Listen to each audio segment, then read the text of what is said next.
It's my life. I got dirty, dirty, dirty, dirty, dirty. It's my life. I wanna. Okay mga kabomba, no? Meron tayong tutulungan na isang tendero ng donut. Yan. Nandito sa San Miguel, Mexico at naubusan ng gas. So, ang nangyari, nandito siya mismo sa gasoline station. Although, under maintenance yung gasoline station. At yun nga, hindi niya alam kung saan siya magkakarga, no? So, sasamahan natin siya hanggang bayan ng Mexico para makapagkarga si kuya na nagtitinda ng donut. Yan, no? So, hindi siya taga rito, so gabayan natin yung tao hanggang doon sa gasolinahan. Okay, mga idol. So, meron palang sinasabi si kuya sa akin. At ito nga sinabi niya. So, pwede pa daw umandar yung motor niya at hindi niya alam kung hanggang saang parte ng daanan siya ititigil.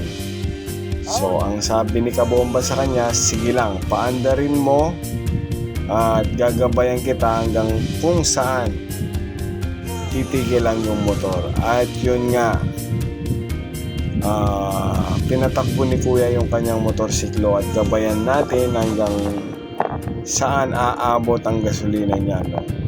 Kasi nakita ko si kuya kanina parang kabado at yun nga hindi niya kabisado yung lugar dito sa Mexico. At nagagawi lang siya rito dahil siguro meron siyang mga suki at hindi siya na gagawing bandang bayan ng Mexico. So, eto nga, gagabayan ko siya hanggang may gas siya. Pag tumigil na yung motor niya, doon ko siya itutulak. Okay. At eto nga, no, tumigil na yung motor ni kuya at sabi ko sa kanya, eyes on the road ka lang kuya at itutulak na kita. So, nasa Parian, Mexico na kami at malapit na kami dito sa gasolinahan, no. So, gabayan natin yung tao kahit di natin kilala, pero sa tingin ko naman maganda yung hangarin niya kasi naghahanap buhay yung tao eh. So, sa ganitong paraan naman si Kabomba ay maasahan nyo at yun nga mga kabomba, maliit na tulong yan, malaki ang ikakatuwa ng kapwa natin tao, no? At yun nga, hindi natin kilala si kuya, pero tinulungan natin siya. So, sa ganitong paraan, makikita mo talagang pagtutulungan ng mga tao, no? Lalo na pag ganito klaseng aberya. So, ako naman kasi kung kailangan tulungan ng isang tao, pwede natin tulungan, rider tayo eh.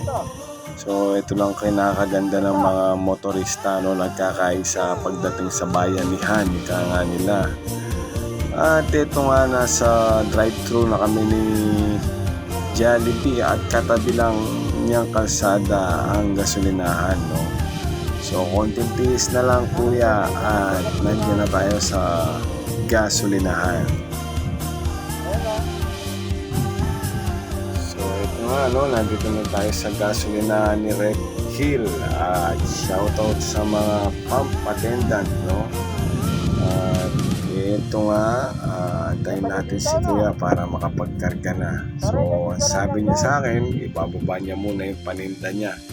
Tama nga naman, pag hindi niya binaba yung paninda niya, hindi niya makakarga ng kanyang motorsiklo dahil yung tangke ng kanyang motor ay nasa ilalim ng upuan, mga kabomba. So, at sabi ko sa mga pump attendant na tinulungan ko lang si kuya kasi naubusan siya ng gas. So, eto na, kakargahan na yung motor ni kuya. At yun nga, so kahit na papano gusto ko rin makatulong kay kuya dahil nakikita ko yung ganyang klaseng tao na parehas kong trumabaho. At yun nga, no, binibigyan pa ako ni kuya ng panggas. Sabi ko hindi, pangkarga mo na lang yan. So yun nga, no, kinakarga na ni ate yung motor ni kuya. So shout out sa'yo. madam, ate, ayun no. At yun nga, tumirit pa ako, sabi ko kay ate, kargahan mo pa ng 100 para naman kahit paano madagdagan yung kanyang gasolina o hindi na siya mag-alangan ulit, no? So kasi napansin ko sa taong ganito, yung mga ganito klaseng paghahanap buhay, although naghahanap buhay din tayo, medyo mahirap. Yun nga no, sa kahirapan ba naman ng buhay ngayon sa ganyang klaseng pamamaraan ay hindi ka pa ba tutulong?